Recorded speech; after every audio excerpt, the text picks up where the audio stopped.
I felt constantly gaslit of mold can't do that. Mold can't cause that.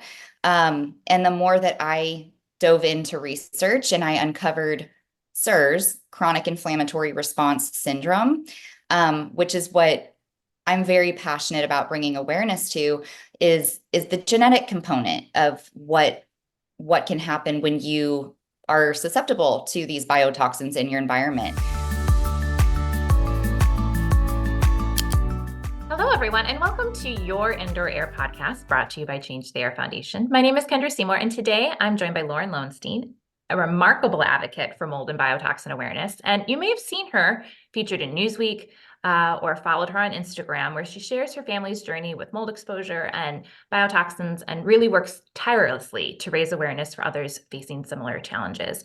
Now, I think what makes Lauren's story so shocking and inspiring is really her experience as a young mom. She went from being, I would say, deeply invested in health and fitness to kind of finding herself on the path to being diagnosed with MS in her 30s.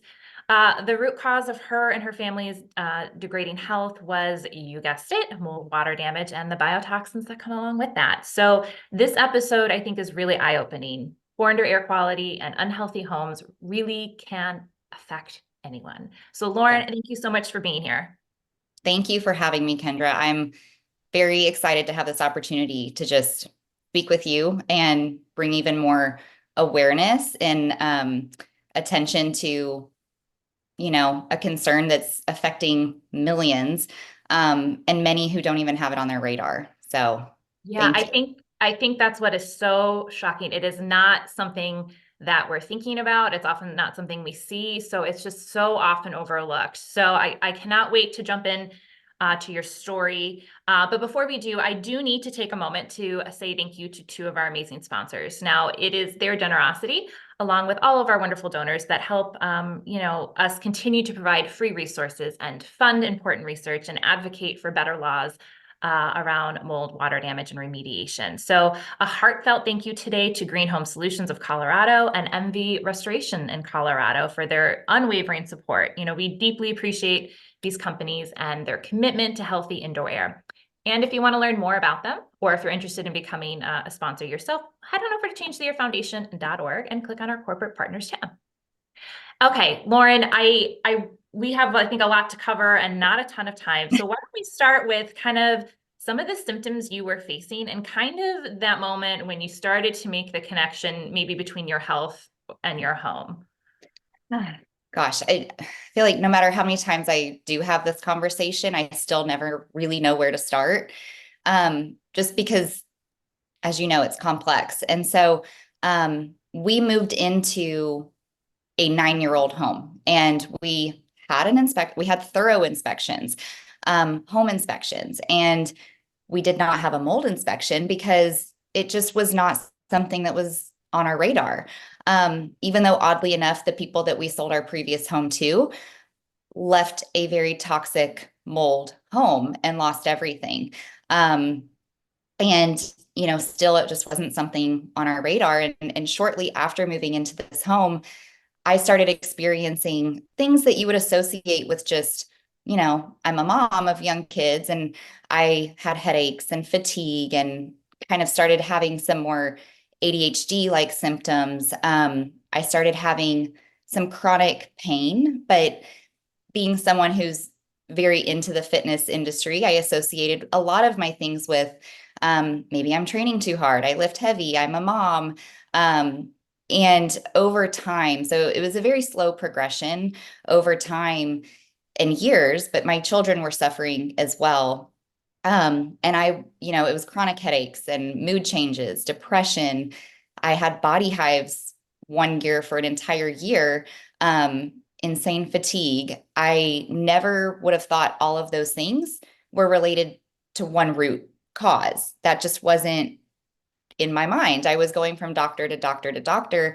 My children started having insane mood swings for much greater than what would be expected for a child with big emotions. But they also had chronic GI issues, skin problems. So it wasn't until 5 years of being in the home that my health really took a drastic turn. and I became almost entirely bedridden and unable to function. And um, going through accepting a diagnosis of MS still didn't make sense to me. Um, and a lot of people ask, well, what kind of put mold on your radar? And I still am not entirely sure, but there were some areas in our master shower that just I would try to clean the grout, and over time that grout got harder to clean and it was a little dark. And I just suggested to my husband, after looking at mold symptoms and my issues and my kids, I'm like, let's test our home for mold. Um, which was hard on our relationship because I had been chronically sick for so long, and the both of us trying to wrap our heads around MS and kind of accept that. And now we're moving on to something else. And but when we did test that, it came back with elevated levels of toxic molds, and everything kind of started to make sense. And that's when we moved forward with having some inspections with IEPs, and one thing led to another, and it was just led to a very new journey within this whole thing, because then it was the issue with our home, which was extremely overwhelming to deal with. Yeah, I think what is so hard about this is that with poor under air quality, the symptoms sometimes aren't acute, right? It's not always right away. They're slow and they're cumulative, the effects, and they affect different people in different ways. And so it's not always straightforward. And like you, I think many can relate. It's chalked up to things like you're a tired mom. Oh, these things, your kid's just, going through a phase. But then you're talking about things like, no one should have chronic hives for a year. That is a symptom of something else. And this insane chronic fatigue. So I'm curious, when you started to realize that mold was at play, did you go back to any of the doctors who had tried to diagnose you with MS, and what did they say? So that was tough because I I did go back to doctors, but I also really didn't want to. I didn't want to because I thought they're going to think they're not going to hear me out, or I was too afraid of what they might think. When I did start to mention it to different providers and kind of put it on their radar, it was almost like completely change of demeanor, of like, mold doesn't cause that. Mold, that's not a thing. You would have respiratory distress. You would have, associated with just allergies, which was something that I never in my whole life really dealt with until being in this home. And I had a sinus surgery. I had a septoplasty. I had 9 different procedures all at once because my sinuses were so bad. My allergies were so bad. But with all that said, it was just, I felt constantly gaslit of mold can't do that. Mold can't cause that. And the more that I dove into research and I uncovered CIRS, chronic inflammatory response syndrome, which is what I'm very passionate about bringing awareness to, is the genetic component of what can happen when you are susceptible to these biotoxins in your environment. And the further down the rabbit hole I went with that, I felt very, I had that confirmation that I needed of, this is what I'm dealing with. I don't really care what these doctors are telling me. And I still never got a provider to order lab work for me and to help diagnose me. That was something that I had to pursue myself and find a private lab and run these labs and find a way to interpret them and what that meant. And then find a CIRS practitioner who was able to help walk me from point A to point B with the proper treatment. Yeah. And I think what is too, just like that adds to this layer of complexity, is not only finding the right doctor who understands this and how to address it, is that unlike most illnesses, you're also simultaneously trying to like heal your home or move Yes. to a home where you can heal. Yes. So we're gonna unpack some of the things, 'cause I know you're passionate talking about like the medical and treatment side. But did you guys end up staying in the home? Did you try to fix it? Can you talk a little bit about that? Yes. Yeah. So we ended up, it's it's so complex, as I think so many people know who have been down this road, that we, had to weigh our options of what to do. Do we stay in the home? Do we fix what we know is there so that we can sell the home? Do we, you know, build a new home? And there were so many things to consider, which was also really hard when you feel like your brain's not functioning. You're trying to make these decisions and um, without brain cells. And so it really came down to, what was going to set me and my health and my kids' health up for the best chance of success long term. And we knew that regardless of if it was our home that we stayed and remediated or another home that we would find, that we were still going to encounter problems that we were going to need to fix. Even with new builds, the building science is not properly understood. So the way that HVACs are just being thrown into these homes, and they're oversized and producing excess humidity. And, we knew that even if it was a new build, we would have to come in and make some changes financially. So for us, it made the most sense to stay. We knew the problem areas that we were dealing with. We didn't want to do more inspections with another home. And so we made that choice to stay and remediate and do a very extensive remediation. And at the time, thinking, how are we going to do this? Like, no one's prepared for this. And so I know a lot of people listening are in that situation. And so just to share what the route that we went, we did a HELOC, a home equity line of credit. We were able to do that and help us pay for remediation and build back, because that's a whole other aspect of things. You have to remediate. And we took it a step above, just because we want this to hopefully be our forever home and make it a safe home, and make sure that we got everything as to our, best of our ability, and then build back. So we've been in a couple of rentals, because that's not been a smooth process. We know, there's no sterile environment. And so we will be moving back into our home at the beginning of next year and in 2025. So we're looking forward to it. There's been some PTSD with that home making us sick. And where I'm at now and how far I've come, I'm excited to say that I'm actually feeling hopeful and excited about it and less fearful about it. Yeah. There is just so much there, like, to unpack, because I think sometimes when you're going through this, people just want to be told, tell me what the next step is. What's the right next step? And what's really hard for people to hear is that there is no perfect next step, right? Yes. And it isn't about, there are some, if you go online, you have to move, you can't stay. And some will say, well, I'm staying here, I'm going to fix your home. And I think the message here is powerful, that your situation is unique and there's no perfect home. So you have to decide, am I going to Right. stay and fight for this home? In which case you have to think about, do I have access to the right IEPs? The ones who Yes. are really going to help me go top to bottom through the house and figure out, where my problem areas are, or potential problem areas are. Do I have access to the right remediation companies who can fix this, or who can implement, what I like to say is safe and effective remediation?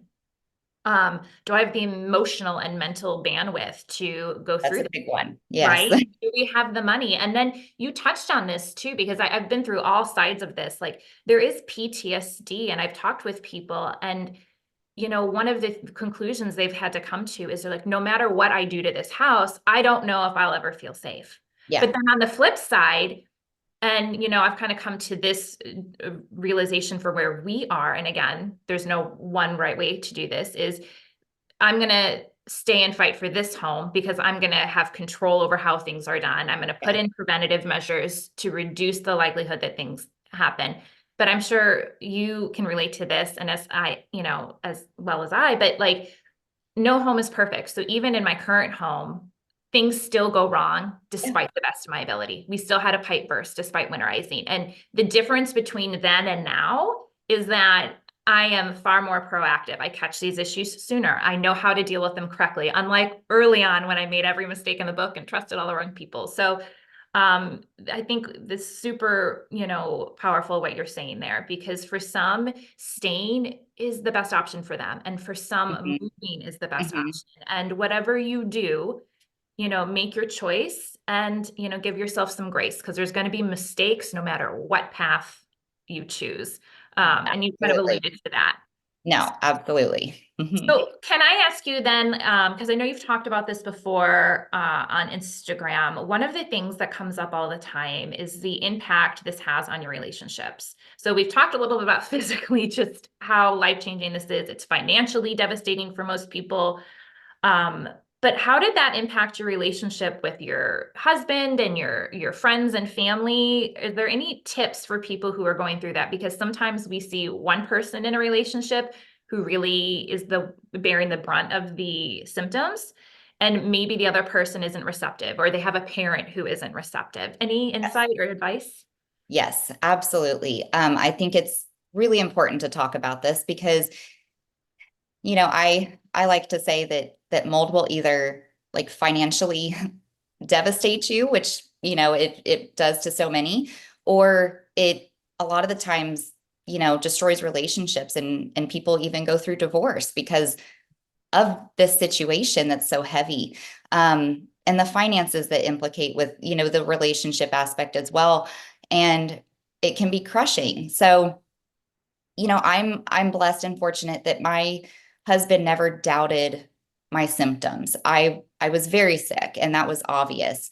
And so, he did everything to support me trying to figure that out, but that doesn't mean that we didn't have our fair share of chronic illness weighs on relationships because one partner is bearing the brunt of everything and carrying that load for the family.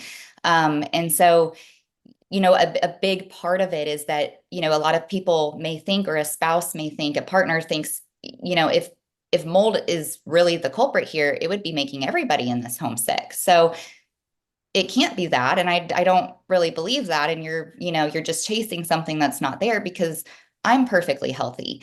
And so the one thing I really try to bring so much awareness to in the way that I deliver it on my social media is that there's a reason for that. And that reason is really your genetics and how your body is able to handle these toxins once they come in and your immune system turns on, and whether or not your immune response handles it properly or it doesn't. And when that happens, you are stuck in this state of chronic inflammation. And so there may be one person in the home that is not affected in that way, and they feel perfectly fine, which was my husband, and he was perfectly healthy, obnoxiously healthy. But I'm so thankful because he, was able to bear the load. And then myself and my children. So because I have this genetic susceptibility to mold, which is a biotoxin, genetically, I passed it down and my children have it as well. And so that explained why we were so sick. And so, but still, once we came to that conclusion, it was hard because here he's not sick and we are, and he wants to help us. But, the thought of losing the majority of things in your home and being displaced from your home and navigating everything that entails when you're not sick is hard to wrap your mind around. And then the finances and everything like that. And so what I try to encourage people is that, maybe look into and I try to provide resources of this is how you can educate yourself on the genetic aspect of it and what that means for your partner, for this person, and why they're having symptoms and you're not. And just being supportive for them because it's really hard mentally to carry yourself through this, especially when you don't have that support system, and people don't believe you. And I had friends and family that loved me dearly, but started to think that I was a hypochondriac, and you need to stop taking your kids to doctors so much. You need to just stop. And I would have loved to do that, and that just wasn't the case. And you do everything you can, for your kids, but when you're also suffering, it's really hard to try to get yourself better and take care of your family. And so I would just, don't call someone a hypochondriac, hear them out and entertain the idea of like, let's test our home. Let's make sure that the indoor air quality is safe and that's not affecting them, even though it might not be affecting me. Even if you don't have a genetic susceptibility, mycotoxins and endotoxins and everything in your environment is still a carcinogen. It's still extremely dangerous for your health. And so just because you're not susceptible or symptomatic doesn't mean you should live in it. Right, right. Can we talk for a moment about like a mother's intuition? Because I know you can relate to this, as can I, that feeling that that there's something else going on in your gut, yet you're being told by doctors, or you're like, okay, like maybe I am overthinking this or overreacting, here, but in your gut that there is something else going on. Was mother's intuition like something that kind of nagged at you, that kind of forced you to keep looking? I don't know if you have any thoughts on Absolutely. Oh, yeah. I mean, early on, we know looking back, even our oldest, we brought him home um, into a moldy home. It wasn't this home, but now that we know and we're aware, the home that we were in when we started a family had extensive water damage, and we just didn't understand it in its entirety at the time. So for the majority of his life, he's had a lot of health issues. And my intuition always told me something's just not right. Some things aren't adding up. This isn't normal. And that was hard because I would go to providers and they'd kind of be dismissive or say this is normal. We'll just watch it. It'll be fine. And even my husband, it was like, it's fine. He's not a mother. He's not with you. He wasn't with them all day, every day. And our moms as well, it was like, would you just calm down? Would you maybe just don't overreact about every little thing? Get off the internet. Yeah. And it's just, I would love to not, but yeah, I think there is something to be said about that. It's just there's a mother's intuition of something's not right here. And I don't know what it is, but I need to figure it out because you sense that. You sense that, your child isn't this happy, healthy, thriving child that they should be. And I mean, children should be. They should, and if they're not, there's some root cause. There's a root cause going on. And, I wish I would have known to look at That's my my environment. next question. Yeah. So looking back, what would you have done differently? Oh, gosh. I feel like looking back differently, had I known, that environment plays an issue, I would never buy a home without an ERMI or a thorough mold inspection, and making sure to vet those inspectors, making sure that they're properly licensed and, implement all those proper protocols that they should. I know now that there are mold dogs that are really good at what they do. And I would even, utilize services like that to help identify where there could be areas of concern. I would also never buy a home or go into a home without checking what is the HVAC? What is the HVAC compromised? What does that look like? Because those are the lungs of the home. And if those aren't healthy, how can the people inside of it be healthy? I used to be guilty of thinking, a little mold never hurt anybody. Like it's normal, right? It's like an organic, it just happens, because it's everywhere. But people need to understand that even though it is everywhere and we can't avoid it, we don't live in a bubble. Um, if you're genetically susceptible, there could be possible triggers that, completely compromise your health. And there are ways to diagnose that and properly treat it so that you can start to tolerate these toxins in your environment and it's not always overwhelming to your immune system. I would have pushed providers harder for root cause, especially for my kids who had every single classic symptom of brain inflammation, otherwise known as like PANS and PANDAS in children. And knowing that, if you're running from provider to provider for different systems in your body, and symptoms, that's a huge red flag. And that of chronic inflammation. And so getting to the root cause, starting with the environment, not ending at the environment when you're trying to get a diagnosis. And know that, if all of this is happening, your body's trying to speak to you. So I think I just knowing that now, and that's what I try to advocate for, is that I want people, when your body's trying to talk to you, like mine was, 4 years ago, 5, 6 years ago, I wish I would have listened then, because I wouldn't have ended up with intense neurological symptoms and atrophy in areas of my brain and a traumatic brain injury, just because of what it did to me going undiagnosed for so long. Yeah. And I want to reiterate something for people listening, because I made the same mistake. A home inspection is part of your home buying process, but a home inspector is not the same thing as an indoor environmental professional or an IEP. I know when we bought our first home, I hired a home inspector. I thought I did everything right. And when they found moisture in the basement, we lived nearby, and they said, swing by after work. And we did.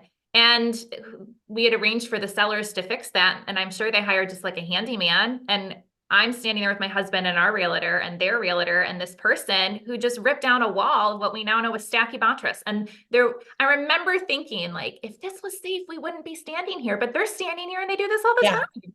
And I Yeah. didn't know in the state of Virginia at the time that there was zero regulations that, anyone could tear this stuff out. And yeah, it should have been a red flag. But, the reason I always ask people, like, what would you have learned? I'm a big fan of like learning from mistakes and, hoping that I can help others make fewer mistakes than I did in the journey. So, to that point, if you're listening and you want to know how to find a good IEP, because folks, listen up, not all mold assessors are good. In fact, I'm going to probably get crucified for this, but I would say the majority are not who you want to hire. They'll come in, they'll do a few air samples from the center of room, and I will back you up on that. So that's yeah, and that is not what we're talking about when we're talking about a thorough assessment of your home. So right. if you go to, changetheairfoundation.org, you go to our resource tab, literally the first tab section is start here. You click on that for mold and water damage. We will take you through how to find the right AIP, what to look for, what to avoid, red flags, even remediation, and we go through the whole process. Yes. I direct people there all the time, Oh, because thank you for that. Yeah. I mean, it's such a valuable resource. People come to me all the time. How do I know my IEP is good? How do I know all these things? So yes, Change the Air Foundation has such valuable resources to help people know what to look for and make sure that it's done properly.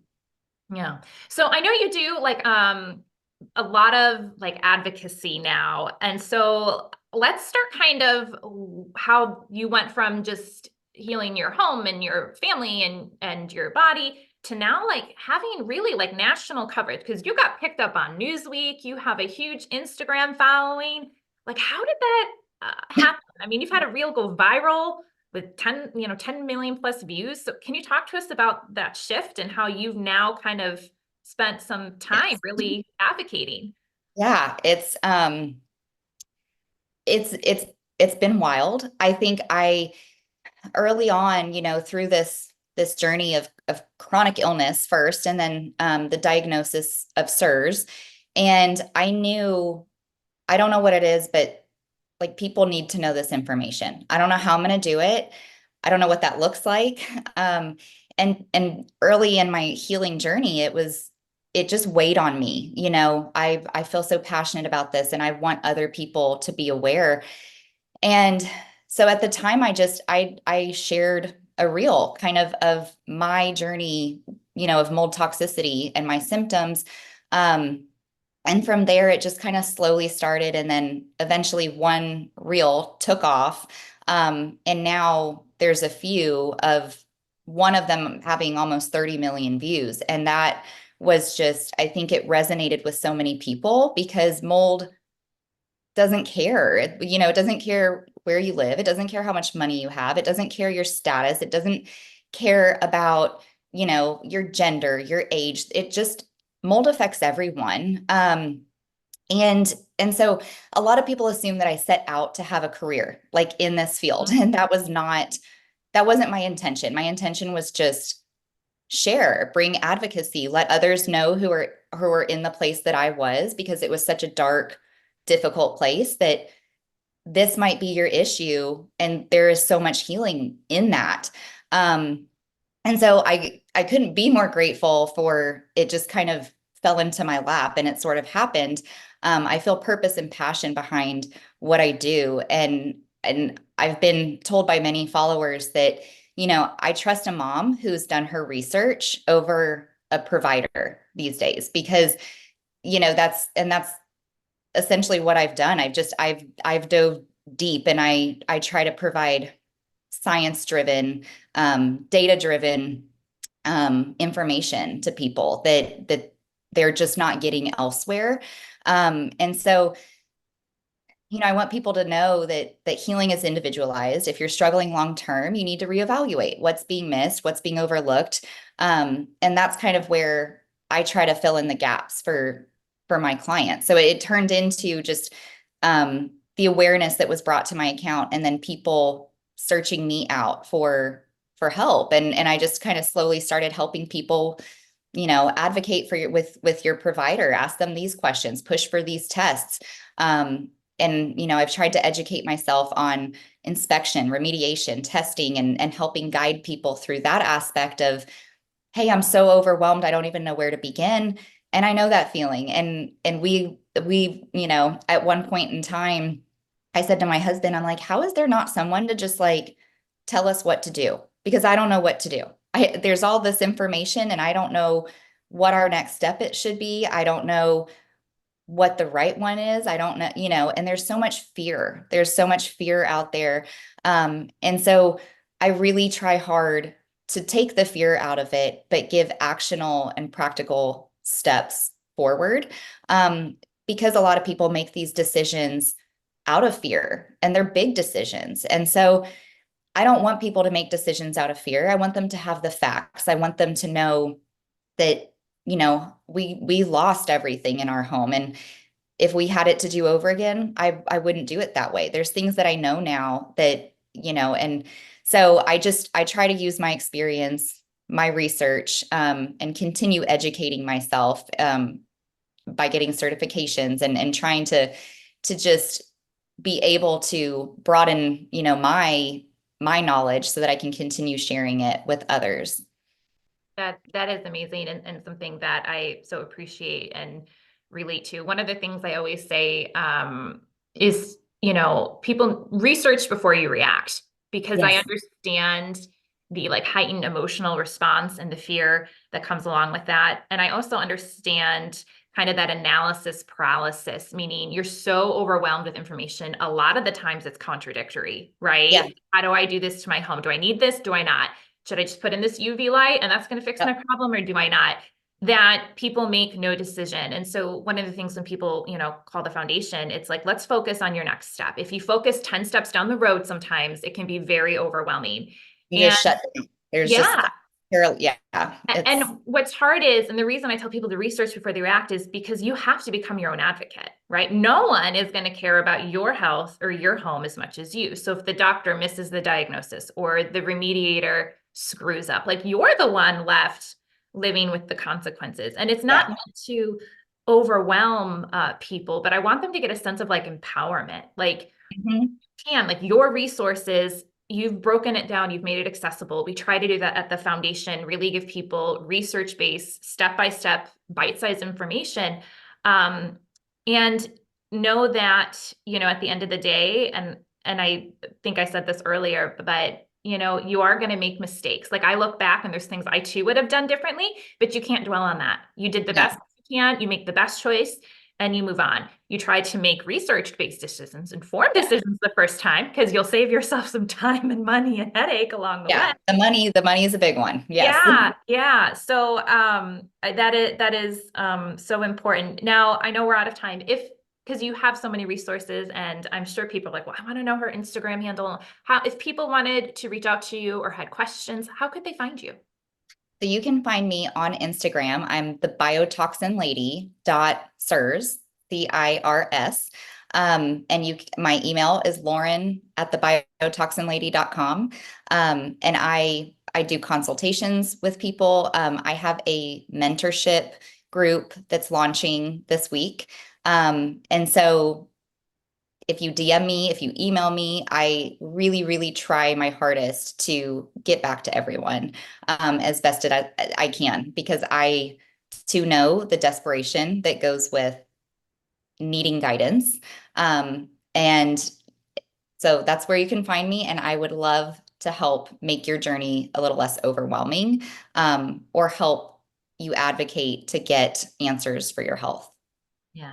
And we'll link to those in the show notes so you don't have to worry about memorizing. You can just click into those notes and find Lauren. Wonderful. Well, thank you so much for being here, for sharing your story, for your continued advocacy, spotlighting this, because it is an overlooked health issue that is impacting everyone. So I appreciate your time today.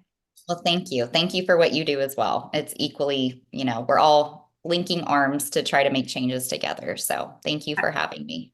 Absolutely. We're all in this together. And if you found this interview helpful, do me a favor, head on over to changetheairfoundation.org and sign up for our newsletter, because it really is the best way to get great information like this interview, free downloads, step-by-step help directly to your inbox. Thank you so much, and we'll see you next time.